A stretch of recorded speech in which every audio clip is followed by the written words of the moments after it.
Halloween forever.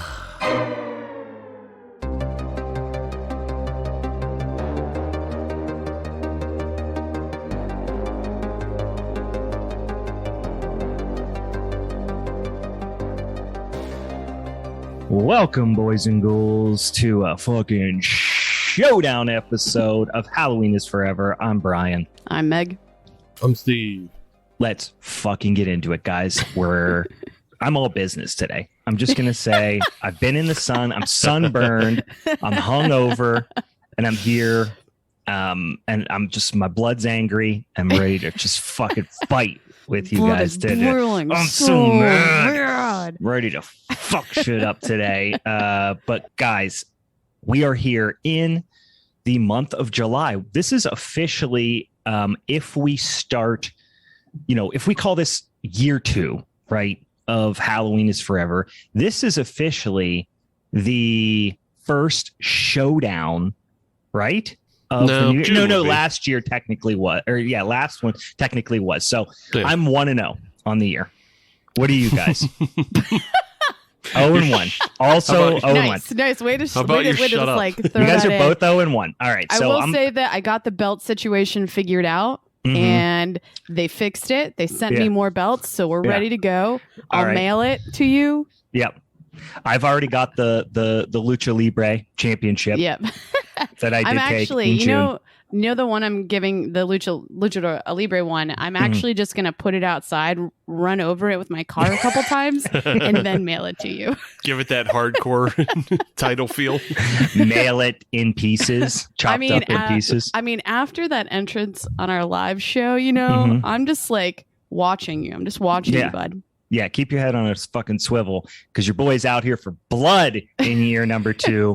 For those of you who don't know what the hell we're talking about, and for those of you who do, thank you for coming out and seeing us at Hop Farm Brewing Company for our first ever live recording of Halloween is Forever. It was so fucking much fun. It was a blast. The place looked incredible. Hop Farm pulled out all the stops, brought in an awesome florist. Ceremonial Gardens, who did an awesome job, made the place look so cool in the whole like May Day, May Queen theme for the release of the May Queen beer that Meg worked on. And then we brought our own little kind of special spooky touches to it.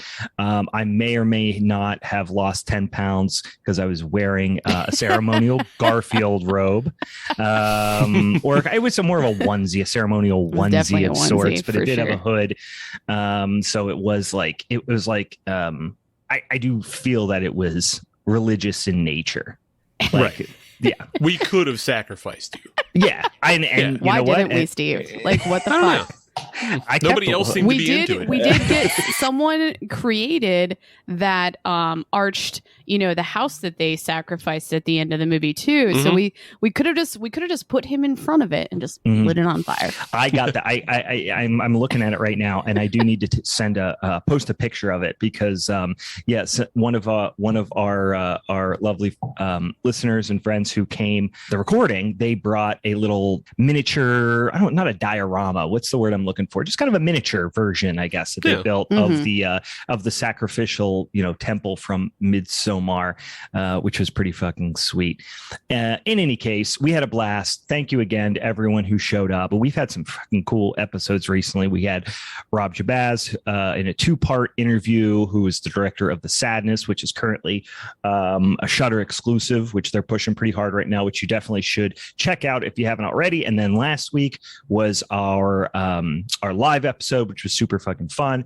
And then we jump right into July Showdown episode. If anybody out there is new to the show, first of all, you got a couple bangers lined up here to listen to. But if you're not super familiar with the concept and our kind of format here, what we do is every single week we got a new episode, but once a month we do a showdown episode where our social media friends have some suggestions for us. Steve has a big spinny digital wheel that he puts all these topic ideas on. They could be genres, they could be franchises, they could be whatever, and then we spin it 3 times. We get 3 of them, we put them out on the social medias for our listeners and friends to vote on, and then we They help us pick which one we do for our Showdown episode. Then we each pick a movie associated with that topic, and then we argue about it and we vote, and someone takes home the fucking belt for the month. This month, you've probably saw on the title that you clicked on to listen to this episode. It's horror remakes and reimaginations, which is what we're going to be talking about here, which will refresh your memory on what our movies are here in a second. But if you do want to help us with those sorts of things in the future, suggesting topics, voting, doing all that type of saucy shit, go ahead and follow us on the social medias. If you just search for Halloween is Forever on the Instagram or to Twitter or to Facebook or to TikTokies, you will find Halloween is Forever on there. Or if you want to ever send us kind of an email suggestion, feel free to do that at Halloween is Forever pod at gmail.com. If that's how you like to communicate. First of all, let's do a real quick refresher. Remind us, what movies, what remakes are we going to be talking about tonight? I chose Cape Fear. Yeah, because I just exclusively wanted to talk about Robert De Niro for an hour. Good old Bobby. I call him Bobby because we have that type of relationship. He is just a greasy, sexy son of a bitch. Greasy, sexy sociopath in that movie. Steve, what did you pick? Remind us.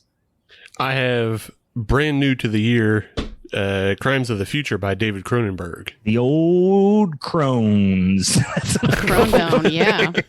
No, that's a different thing.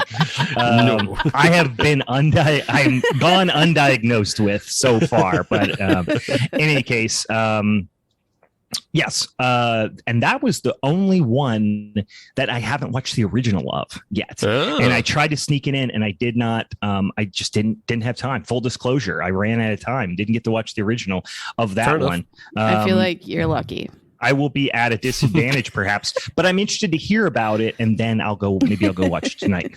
And then I picked a remake of a 1956 film, which 56, 58, something like there. that. But the 1988 gritty remake of The Blob is the one that I picked. So, but before we get into those movies and we kind of hit it hard and start running into the fucking arguments here, let's talk about maybe a beer or two that we might be drinking.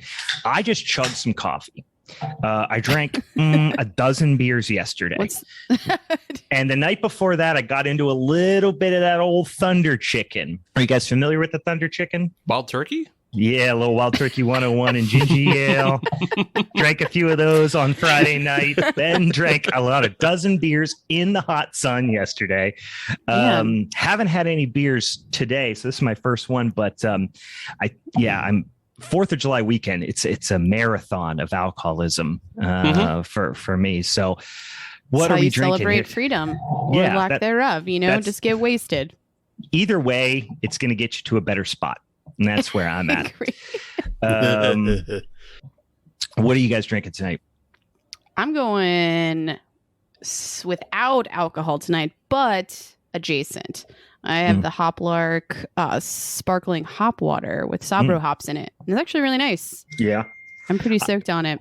I have not done the hop water yet. I haven't tried it. It's actually really nice. I grabbed the teas as well, just looking for some alternative beery type fucking things. But I was just out in Youngstown last week for a show and popped through Noble Creature, and they're actually fucking around with it too. And those were really nice. I'm pretty sure I had one that had like Citra and then like orange in it. It was like very effervescent and is like exactly what I wanted.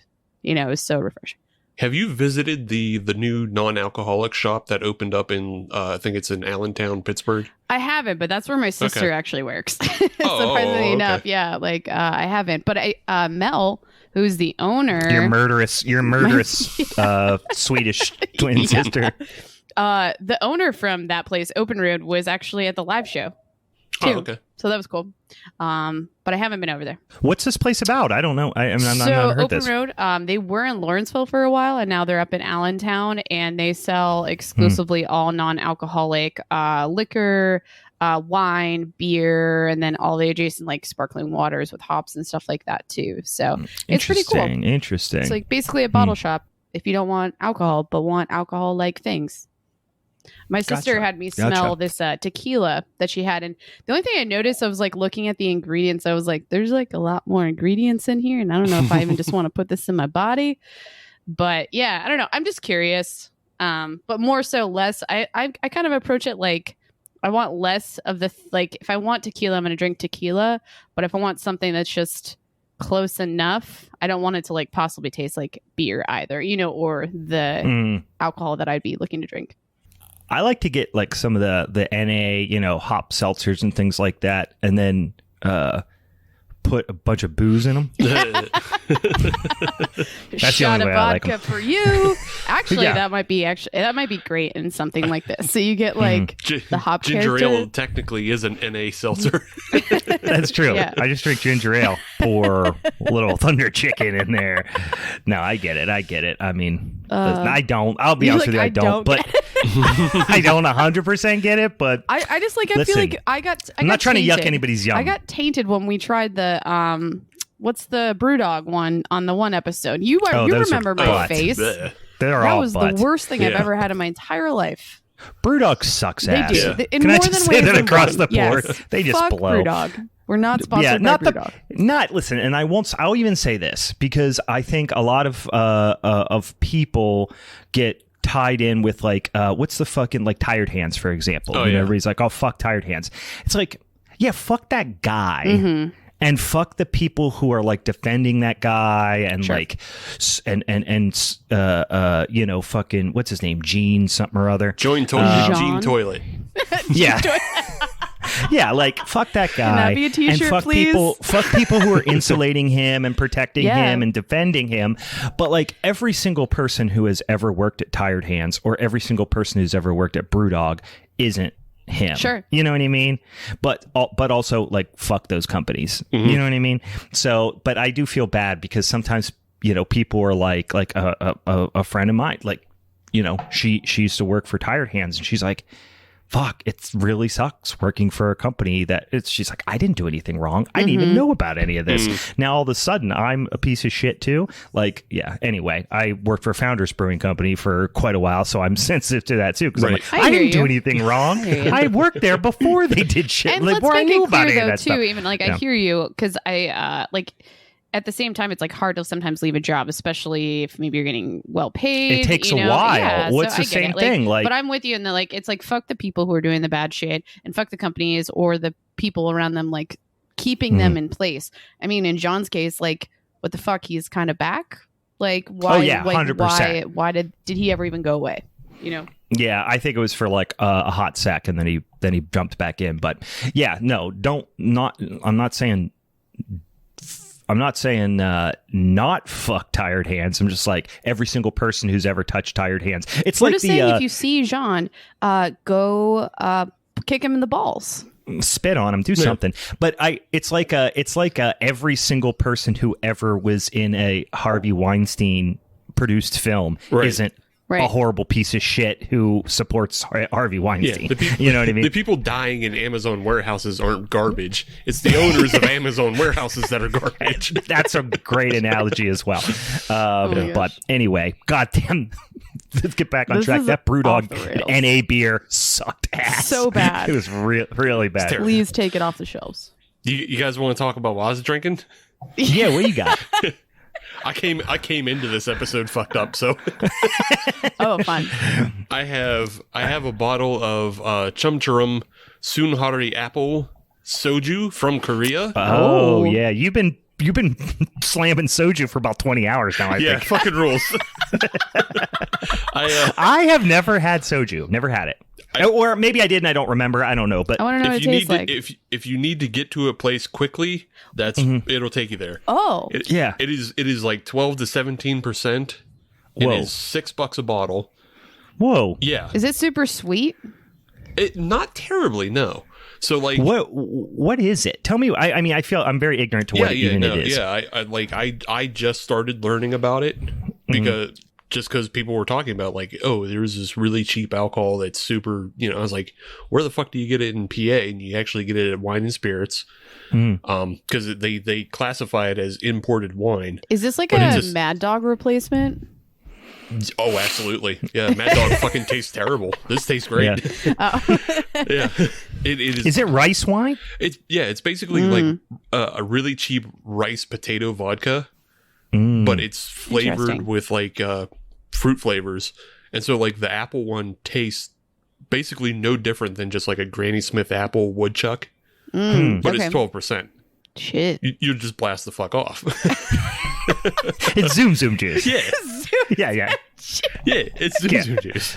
Yeah, gotcha. And that's why I investigated it, because I was hearing rumors of something. Steve's been deep in research for, like I said, about 20 hours. I know. Yeah.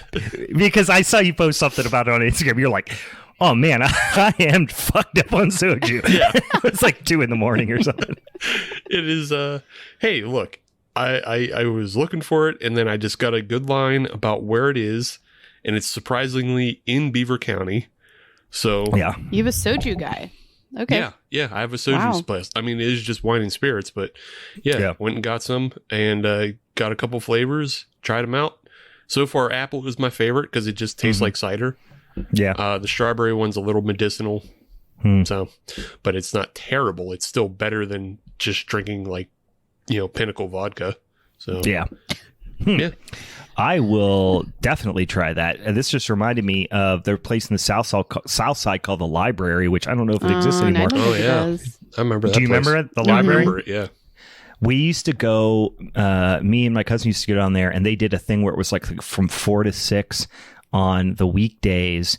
They had like a pretty good draft list, but that from 4 to 6 on the weekdays, they had that like every imaginable flavor of Pinnacle vodka, like probably legitimately 60 flavors, it felt like. Yeah.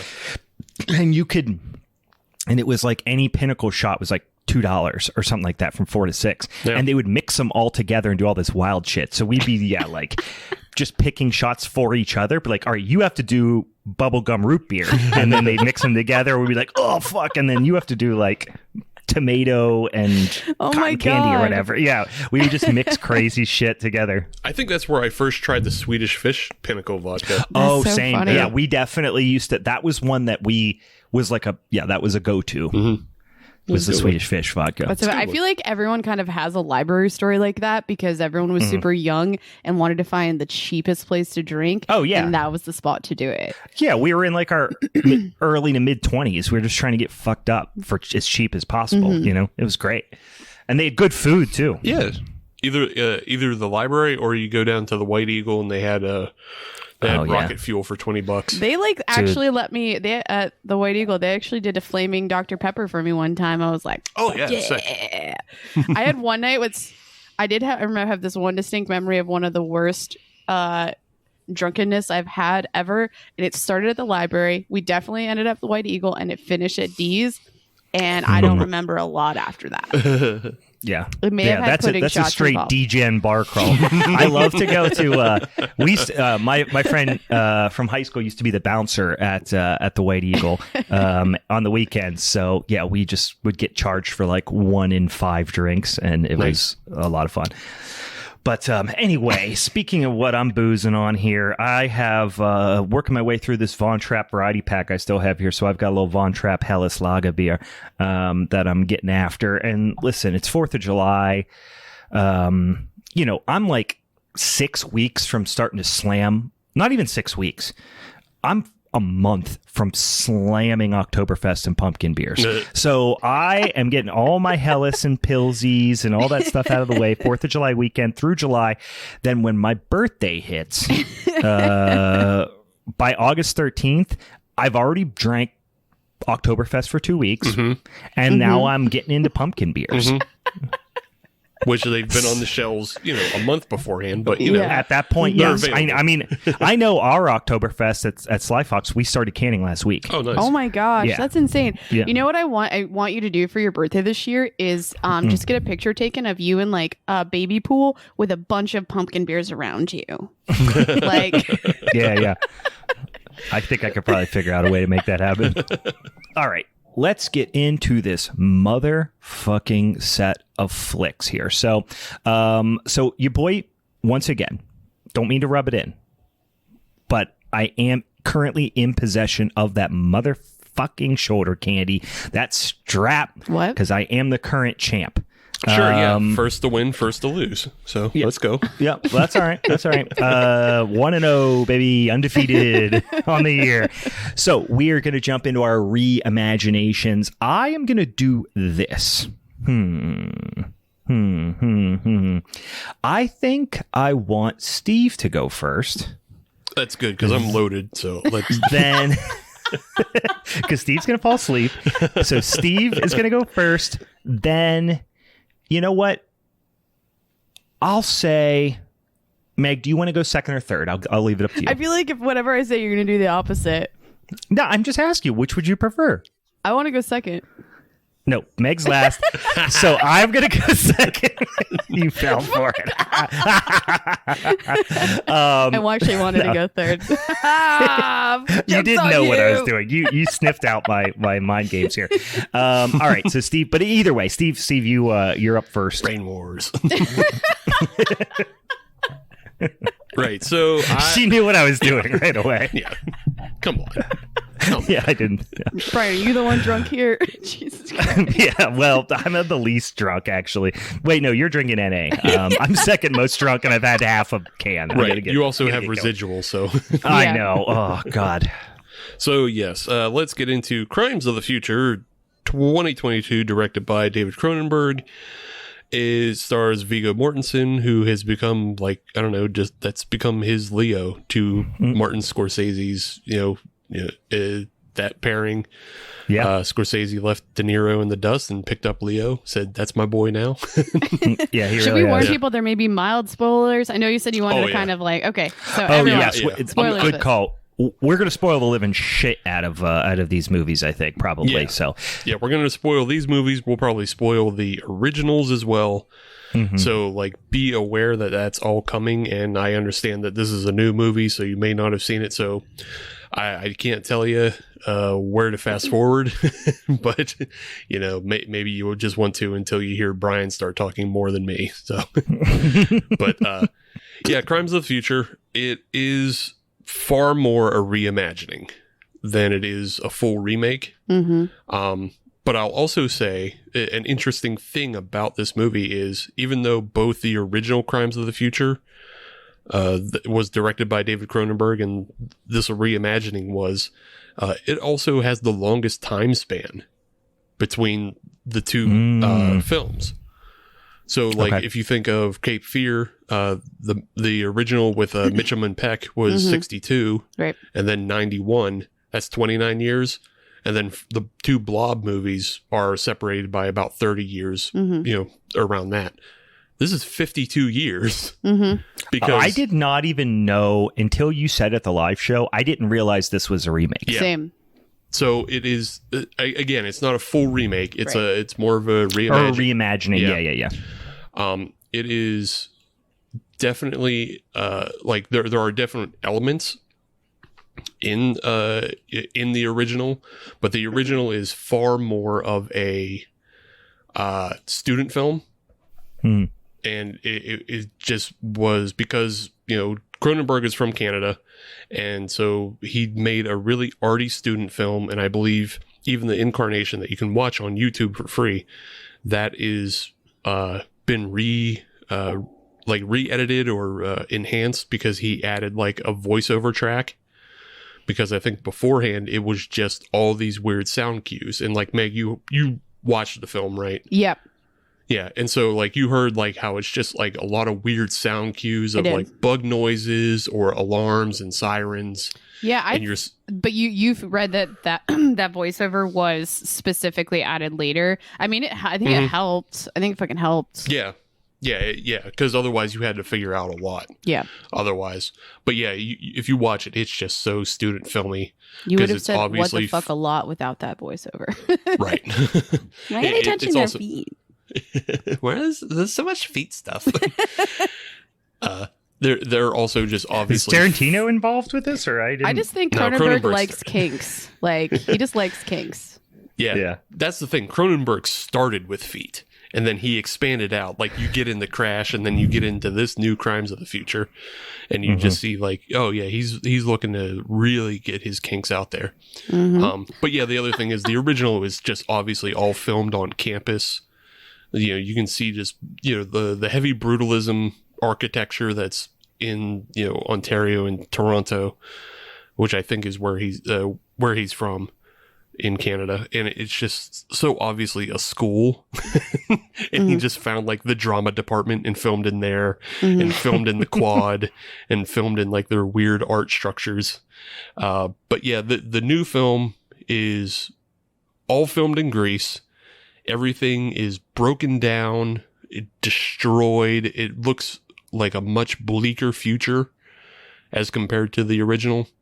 The one big, or at least the two big ties between the films are these ideas of cosmetics and how they are going to affect our future, and the way like cosmetics and just general convenience are so tied to the way we're progressing ourselves as humanity.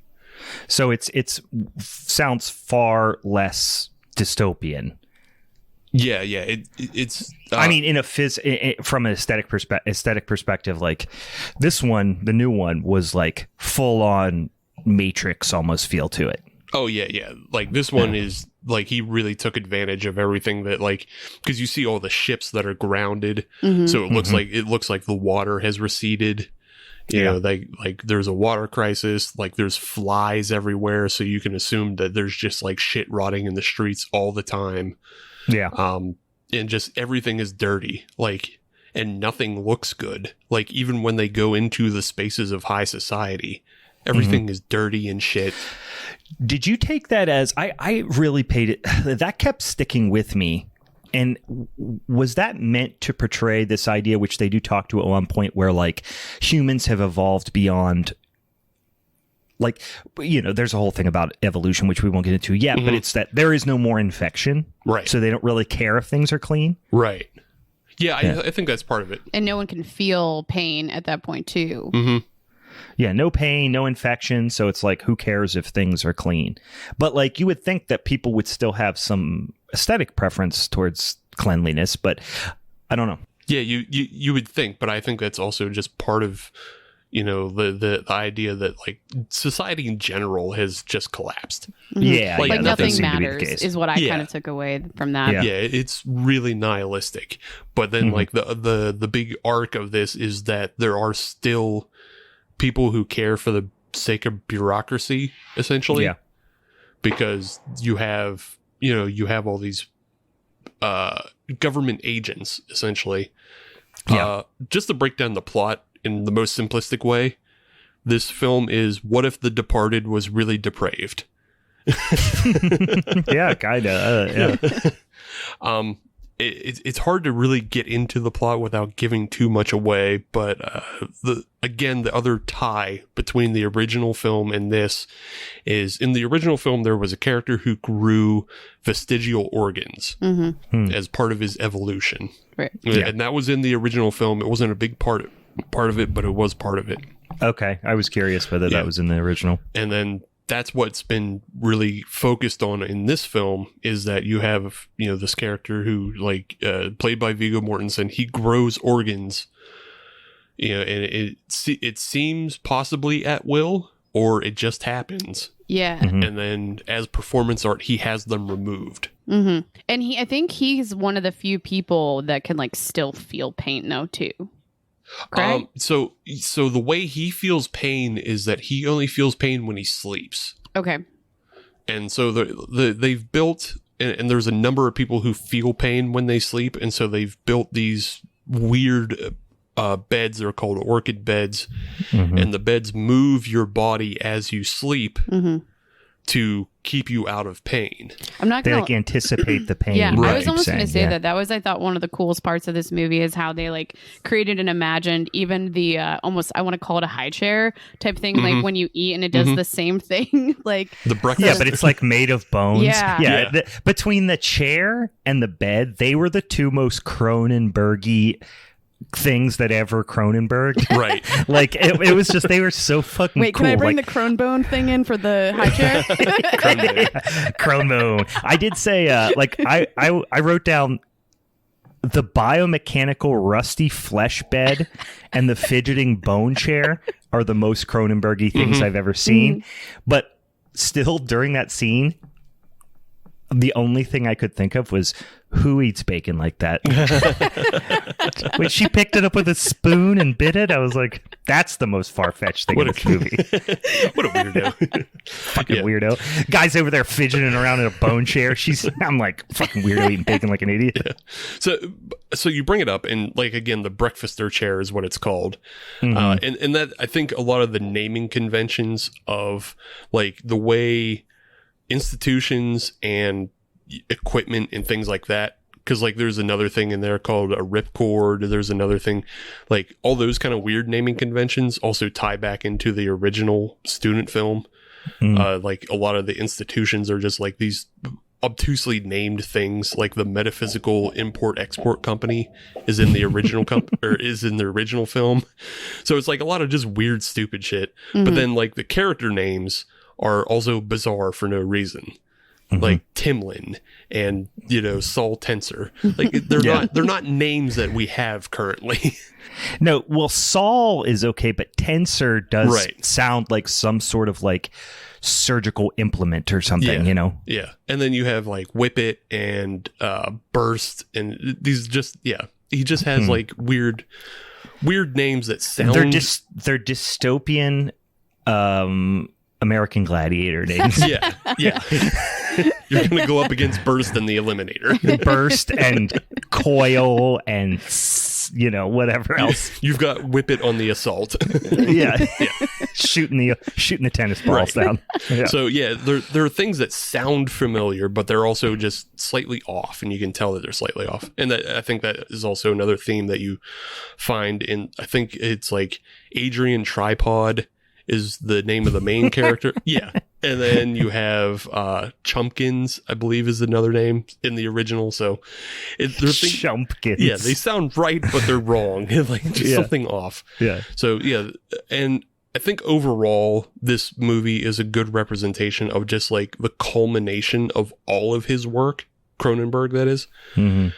Because you have these themes that he's pulled from the original student film, but like you're talking about that bone chair and that all that weird stuff is definitely ripped out of like Videodrome and Existence. Like there's a weird organ bone gun in Existence, so like there's a lot of things from that. You get elements of The Fly with the plastic eaters. You get and then like obvious parallels between Crash in this, because Crash is all about, like weird disfigurement and car wrecks and things bringing sexual pleasure. Yeah. Whereas this is about like how surgery and, deforming and degrading, doing depraved acts to your body because you no longer feel pain is, the way people experience pleasure in this film. Do you think it's like, it's almost this idea, and you get deeper into the meaning of it, because at first it just seemed like people were just getting horny by disfiguring themselves and others, basically, right? But there is and it is very like a kink type thing, and it's not gendered at all, but there is very much a I guess like a top and bottom type of thing. You know what I mean? Where some people like to have the damage done to them and others like to be the one doing it. So, but it's not sadomasochistic or sadistic necessarily. It's actually like kind of oddly romantic. Yeah. And obviously like hypersexual, but basically anything that kind of makes you feel like biologically vulnerable is sexually exciting to people. Yeah. And I think it's far more about like that sensual intimacy of, you have Saul and his performance artist partner Caprice. And she gets pleasure out of performing the surgeries on him, but it's never like you never see them together in a way like they don't fuck, you know. Didn't they say something about that? I feel like, I mean, I only watched through it one time, so but I thought he said something about that, like how he can't, like maybe he can't do it. There's different allusions to it throughout the film. So like when they first visit the registry, they're the two people at the registry, Kristen Stewart and I forget the name of the actor, but Whippet. I looked him up. He's in like so Yorgos. Many things. Yeah, I think it's like he's Yorgos in so many things. Something, but I can't remember his last name. But yeah, the two of them together, they're like trying to suss out like the nature of their relationship, and Saul is very on the ropes of trying to say it's very professional, despite even though it's not professional. And then there's later instances between Saul and Timlin, played by Kristen Stewart, where Timlin is obviously attracted to Saul and trying to, you know, be a part of his life. And like he says like he's bad at the old sex. Yeah, maybe that's what I heard or something like that. But Kristen Stewart, she was horny as fuck for Vigo. Very horny. Oh my god. Yeah, she's like when they started making out that she insisted on like looking in his mouth first. It was like it was this very like she was it wasn't just looking in his mouth. She put her fingers in his mouth. Yeah. Grabbed out a slop of slime. Yeah. And then put it in her own mouth. It is probably one of the most, I don't know, it was skin crawling. Yeah. But also, I kind of have to applaud Kristen Stewart for being so bold to do that. It is, yeah. I have honestly not seen a lot of films with her in it. Like, I saw, like, Panic Room. Yeah. This is the last one I remember because I don't watch Twilight. I don't watch this fucking Huntsman movies. I don't... Yeah. It's weird because I've definitely not seen her in a role like this, which I think she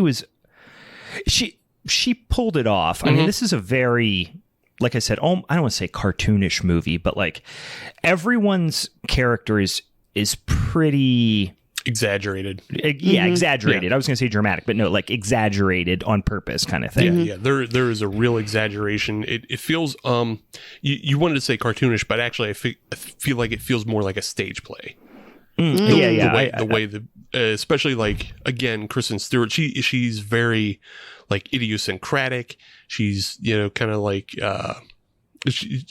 she's playing nerdy, but also just like the way she moves is just like, she's very forceful. She's very in your face. Hyper type A kind of personality. Right. But everyone does, like everyone, and again, you're meant to believe this is a cultural difference in the future where like information is, you know, very fluid and that sort of thing, I would assume, where people speak in a very kind of like matter of fact way. Right. Like there's very little in the ways of like social pleasantries in this world. Right. And like the other way you get that is through this character Cope, who is the head of the NVU, which is the new vice unit, which is the unit that is meant to stop all of these weird biological surgeries, as well as their whole thing is they want to stop human evolution, essentially. Because they see that, you know, because of people like Saul Tenser with the way he grows his own organs, and they see it in other people through surgery, they see evolution coming about and they want to stop it. They are the old guard. But the character of Cope, he speaks in a very funny way of it's not, there's that matter of factness about it, but then he always has this kind of coy way of being like, oh, how do you say, or, oh, what do I mean? Like he gives himself pause when he doesn't need to. He knows what he's about to say. Right. So yeah, he's always playing subversive, or not subversive, like coy. But we also, we totally like learned, you know, later on in the movie how I think maybe he might be the most honest in that way because he was playing, you know, he was definitely acting, and because he just was like, hey, yeah, we do have people on the inside, blah, blah, blah. Yeah. So, yeah. Yeah, but he's definitely like, they're all very interesting characters in the way they play things just very off the cuff up front. And they're not it is very much like a stage play, and you can read deeper into characters and their emotions. I feel like Saul, and he has a lot of good scenes, especially like you get the one scene between him and Whippet when they're talking about the inner beauty pageant. Yeah, and like with the way he kind of has his body language shift in the very next scene with Timlin, as she is like very chasing and trying to get something out of him. She's got this almost like she's got this like predatory kind of approach. But he also is like, because he is like in this circle is like a celebrity. Right.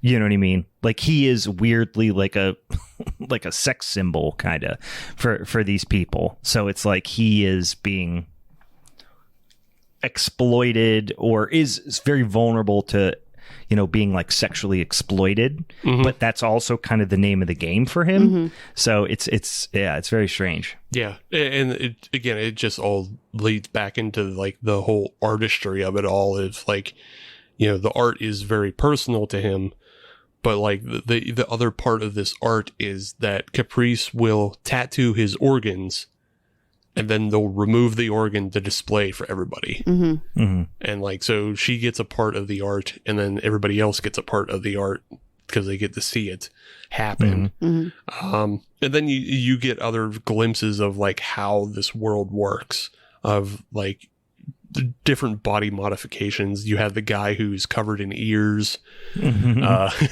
they're just like in a dirty basement, and he's like, it's funny the way Saul calls that like just escapist propaganda, because you even feel it is that way, because the guy is covered in ears and he's just like, now's the time to listen to techno music and dance with your ears. It was very like surface level-y kind of thing. I even had a note of just like, I was drunk, but I had the note of like, Blade is going to fuck up all these weirdos. Yeah, it does seem like that. Yeah. It seems like he's going to come in, like they're going to start spraying the blood down from the sprinkler system, and he's going to come in and fuck everybody up. Yeah. Then you have like these other experiences of like this high art of this woman who also considers herself an art piece and allows people to perform surgery on her. And she's all about like defacing her beauty. And, like cutting gills into her face. And, she's about rejecting her old body, even though she is not trying to fight against anything that her body currently performs. Tensor is very about like rejecting what his body's trying to do. He's fighting against himself the entire time, which is a lot about what this movie is about. Big spoilers for this. Yeah. The whole film is focused on the death of this child, and this is where you get some of those fly callbacks, but the child is very into eating plastic, and he's very weird, and his mother kills him for being so fucking weird. Right off the bat. Right off the bat. That's insane. In the first like 5 minutes, you get a kid getting smothered. It's pretty harsh. Which so far, I mean, granted, you don't see his face, stuff like that, but you don't really see kids getting killed like that. That was pretty intense. Yeah, it's pretty brutal start to the movie. Yeah, it's pretty brutal. Especially because you thought it was something else, and then that's how they start the movie. So but through that kid's death, his father is looking to have him his body used as performance art, because his father wants his organs on display to show what led him to be able to digest plastic. Why did he eat plastics? And it's because his father is also part of this cult of plastic eaters who have gone through the surgical, like they said it's like a collaborative effort of people who like came up with these very specific set of surgeries that allow you to consume the world's waste. So it's like he's like he is there's like a protocol that they've established that they believe is directly tied to like human scientific discovery and evolution are one in the same. Yeah. And they believe that's why everything is speeding up so bad so much evolutionarily speaking, where all these people were developing new organs and all these types of things. And there's a lot of gray area and disagreement among people in terms of why are humans evolving so quickly and in this way, and is it a good thing, is it a bad thing? And this is the government stance essentially is that it's a bad thing, and this group of people is that it's a good thing, right? And we're going to embrace it so much so that we're going to use technology we have access to make ourselves even more susceptible to this evolution. Two of my favorite lines, I think, came out of just this scenario, and one of them was, I think you kind of touched on it, was like, we gotta start feeding off our own industrial waste. And I was like, oh shit, man. Yeah. Just because obviously, like, we have a lot of relevant things in our own society. So, and then the other one was when Viggo's character was visiting the mom, and he was like, if they found your son's body and did an autopsy, what do you think they'd find inside? And she responded with outer space. And I was like, oh, that's so fucking cool. Like, I don't know. It was just a neat line. Yeah, I love that line too, just because it adds like this weird like sense of like, oh, what are we actually going to see? Like when they open them up, and like through the father, you learn again, like he gained the ability to eat plastics. They all gained the ability to eat plastics through surgeries, but then his son that was killed at the start of the film, he had it naturally, right? And so he was supposedly the firstborn that could eat plastics, with no problem. He does allude though that, the reason why Viggo has so many problems, why his breakfast or chair doesn't work with him, why his bed doesn't work, like why he's always growing organs, is because he is the next step in evolution. And it's actually possible that Viggo might be naturally predisposed to this as well. The joke, or the big question mark too, was like, how did this elective surgery that these people did to themselves to be able to do that, to be able to eat plastic, and they're eating it in the form of these like almost protein bars kind of thing. So he shows them like they have a bucket of microplastics, and then they melt down the microplastics into these purple candy bar like things that they're, and then that's all they eat. But the question mark, which you never fully get answered, is the kid. How did the kid genetically inherit the ability to digest plastics if the surgery his father had was elected? It was from surgery. It's not like it was a genetic thing. Yeah. And so I think that's what gets answered at the end of the film, though. Yeah. Because the end of the film is Viggo finally gives in, and he eats one of the plastic candy bars. And like he's in his breakfaster chair that's shaking him around, and he eats the plastics, and the chair finally settles down. Right. Because he's finally at one. The whole idea is to gain balance and harmony with the techno world, and by eating the plastics, he finally does. Yeah. And so I think the answer to what you're saying, Brian, is that it had nothing to do with the surgeries that the father took place in. Yeah. Like it's a thing that's happening despite itself. It does seem to be that does seem that to be the case, although they don't explicitly. And unless I missed it, they don't explicitly say that Saul responds, because that's kind of and it actually was a really great, I know we're jumping to the end of the movie, but it was a really great kind of anti-climax in a way, because it's like a movie where so much happens, right? And so much crazy imagery and all this stuff, but then the climax of the movie is a guy eating a candy bar looking thing and seeing how he reacts to it. And they don't explicitly show it. No. So what they show is I think the explicit, what you have to read into is the fact that the chair stops shaking him around and moving, and that he just gains peace that way. Right. And then he drops a single tear out of his eye, and that is like his realization and acceptance of who he is. Yeah. I think the other thing that they do it's not on the surface as well.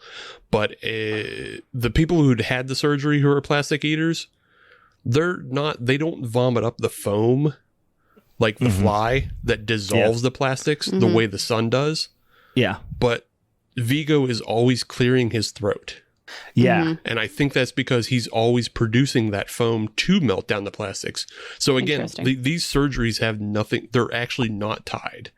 Yeah. It is natural human evolution that, we evolved to dissolve plastic. It's just these other people caught on to it quicker and did it to themselves. I'm curious. But it was always going to happen this way. I'm curious if part of the inspiration for like this concept, because it's cool. I kind of think it's an interesting concept a lot, but it's like for how much like microplastics that we eat are apparently, what is it, like every week? It's like eventually, guys, better get ready for it. Yeah, get ready to start, digesting all the shit in your soap. What if I just took JR and just bit his head off and just didn't even realize and just started eating my JR action figure? Hey, it's the future, man. You're stocking up. You're actually fully stocked, I think, for the future. By God. What have you just said? By God. Yeah, so I didn't think about that, Steve, with the clearing of the throat, which the clearing of the throat thing he kept doing, like he couldn't breathe, was really one of the most unnerving. Like that really gave me the heebie-jeebies. I hate that idea of like not being able to breathe and there being like something kind of caught in your throat or whatever. And I do remember in like middle school or high school, being a stupid kid, we would, dare each other to eat things. And like, I'll give you $10 if you eat this or whatever. So we would do that at the lunch table. And I once chewed up and ate an entire like bouncy ball, out of a quarter machine for like $20 or something. And I remember the idea of chewing it up and eating, swallowing the little pieces, and they did not want to go down your throat. Like my throat was clearly like, stop it, like closing up as I was forcing it down with like drinks of milk or whatever. Ooh. And that is the feeling I kept getting when I saw him like close. And I didn't take it as that was the dissolving liquid that was there, which it very well could have been. But in the moment, I was taking that as that was his body responding to him trying to eat. Right.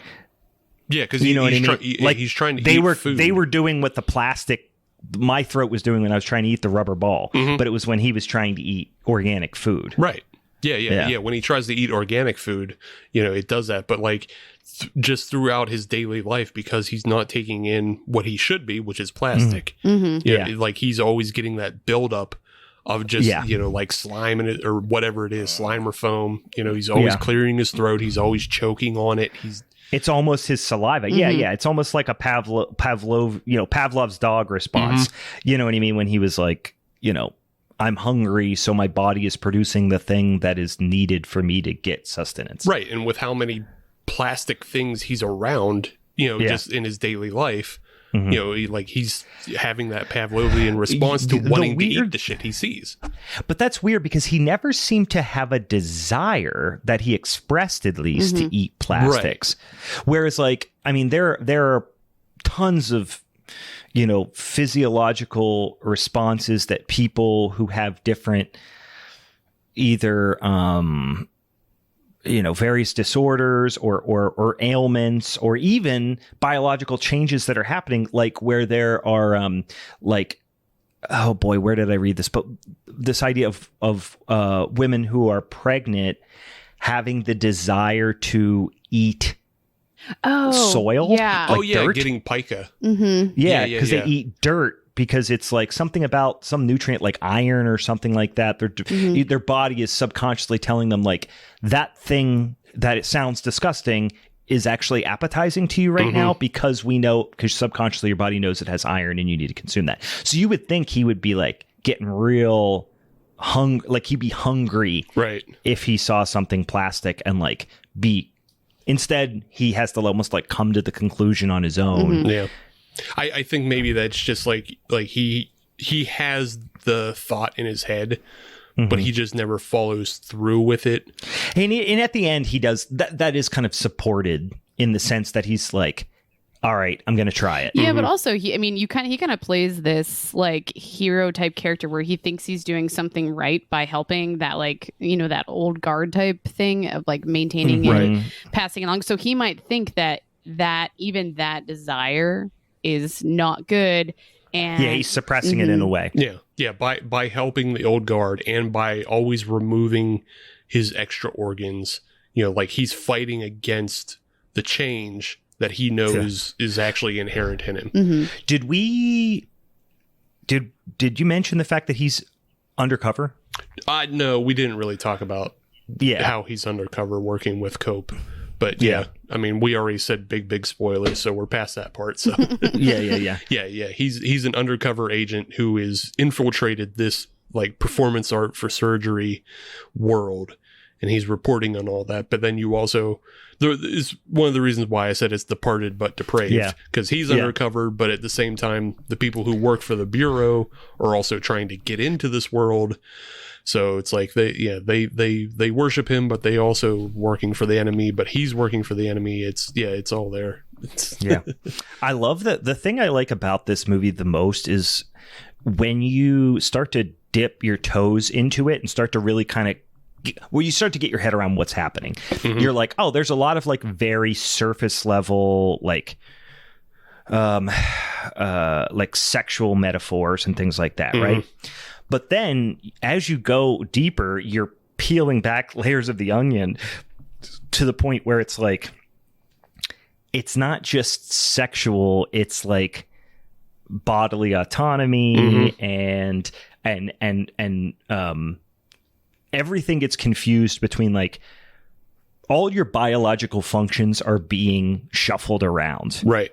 You know what I mean? Food is work and pain or biological functionality is sex, and it's just it's kind of all mixed together. You know what I mean? Yeah, and I think that's one of like the interesting things of like the characters in the film, because they all exist on these different levels of that realization as well.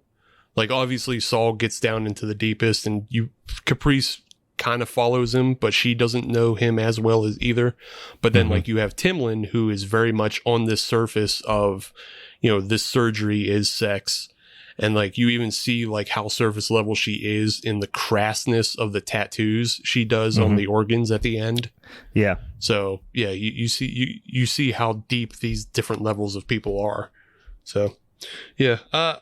But you might have just revealed something to me. So with the boy, and again, more spoilers here, with all the tattoos, that was Timlin? That's the person on the inside? Yeah, Timlin was on the inside. She's the one that did it. Okay, cool. Yeah. I don't think I like fully, because I was thinking it was like those other two chicks that were like starting to kill people and blah, blah, blah. But... Cope says it very explicitly in their last meeting. I kind of didn't like how explicit it was. Yeah. It bummed me out a little bit because like this movie was like leading you to a lot of different conclusions, and I like the nebulous nature of it. And then that, like, it wasn't necessarily an exposition dump, but I do think they spoon fed that part in a way that didn't need to be there. Or was at odds with the rest of the movie a little bit. Kind of, but again, everybody speaks very matter-of-factly and they lay everything out. Yeah, it didn't seem unnatural in conversation. I just wish it wasn't as... I wish it was more show, don't tell. Like they would had Caprice, do something that you were like, oh, I guess she is the mole. You know what I mean? Because the whole time, the story's being told from the perspective of Saul, and Saul is the one who is working towards this greater good thing. But like Leonardo DiCaprio in The Departed, he's getting caught up and being slowly... there's a lot of gray area for what he actually believes, and that is becoming at odds with his ultimate mission. Right. So, yeah, you do get some bits of Caprice, but like maybe a couple more scenes like with Caprice and Timlin. Like if Caprice showed Timlin how to tattoo organs, it would have made it click in a more show don't tell way than just having Cope say it at the end. So, and then here's the other. Wait. hold on, I'm getting them mixed up. Okay. Caprice was in the inside, not... No. I mean, Tim Lim's on the inside, not Caprice. Kristen Stewart's character was the one who tattooed the organs on the boy. Yeah. Correct. Right. Yeah. But Tim Lim... I thought, I for some reason, I heard it in reverse, and I was like, wait, do we need to clarify we're talking about two different people? I might have misheard you, though. But yeah, like they're very clear throughout the film that Timlin really wants to be the new Caprice. Mm-hmm. Yeah. So if there was like a scene between Caprice and Timlin where like Caprice took her on as like an apprenticeship or something and like showed her how to do what she does, then maybe it would have clicked a little better without. That's all I was saying. But yeah. Overall, the film is, like I said, it's much more of a reimagining, but it's also a culmination of everything that Cronenberg has done. You see so many elements throughout the film, but great film. I love it. I will watch it again. I really fucking liked it a lot. Like I said, that it wasn't perfect. There were some parts that I was like, and it's any movie like this that is so bold in its take. Like, it's just, there's gonna be some bridges that you have to cross yourself a little bit, but holy shit, I definitely shut that one off and was like, what a fucking movie. He just Cronenberg the fuck out of that thing. I thought it was fantastic. I will watch that movie for sure a lot more. And then again, it's just like, because there's that 52 years that separate like his original student film and this film, you get to see like how far he's come of just like all the visionary things. Because like honestly, that original 1970 is a rough fucking watch. If you've never been in film school, you're probably gonna hate it. So let me ask you this, because I didn't watch the original beforehand, and now I'm kind of almost glad that I didn't, because it left more surprises for me to discover. Sure. But does it really, like, is there enough? Because it sounds pretty wildly different. Yeah.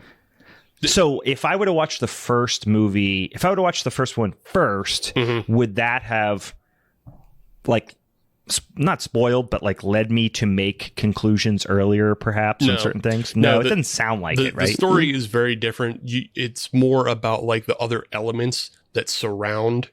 And like I said, this is much firmly more in the reimagining than it is remake, because it's not a remake of the plot. It's a reimagining of the world.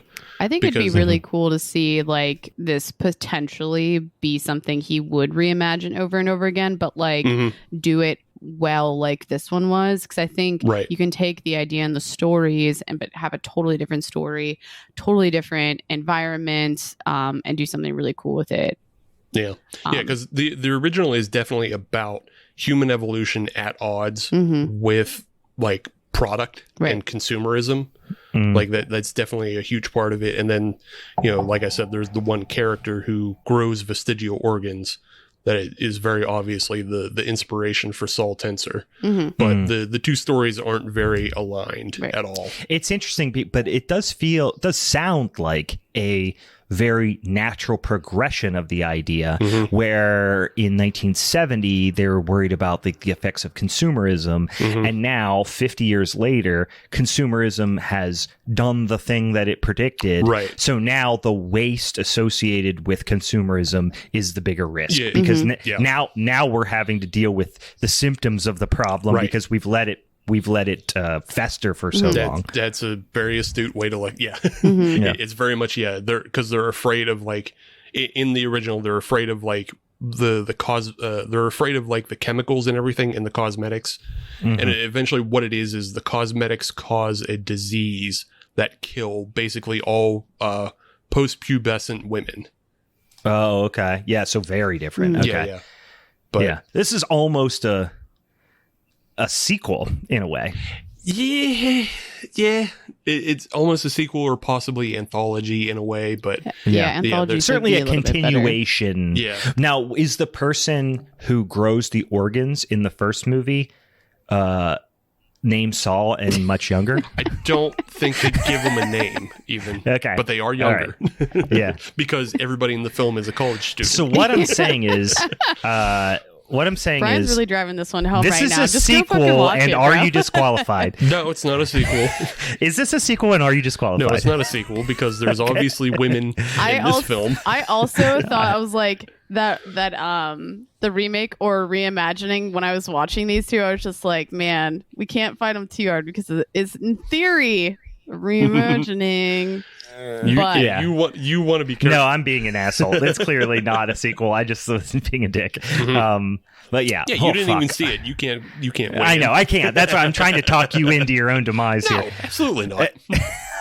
It's a very hard reimagining, but again, 50 years. You have to, come up with something new. Let's make a point to say too. You brought this topic into the whole thing, is that you felt like Crimes of the Future brings in all these elements of Cronenberg. So if we're really thinking about the originality of this, is it really super original and a really great reimagining of something that was super original 50 years ago? Oh yeah, no, it's a reimagining of the original film, but it's a culmination of all his work. Yeah, he can't rip himself off. Yeah, it's all it's all his work. I know. I'm just fucking with you right now. You can try, but you can always reference it's always safe to reference yourself. Yeah, this isn't this isn't Tarantino stealing from everybody else. Sure. And Tarantino stole feet from Cronenberg. Cronenberg is the original kink monster of Canada. The original feet That's guy. a t-shirt, Kink Monster of Canada. It's just a picture of Cronenberg. But it's not even from this movie or anything. It's him playing the killer in Nightbreed. Okay. I was actually going to make it David Lynch because that would be even funnier. They look similar. They do look a little bit similar. Yeah. Just a frock of white hair and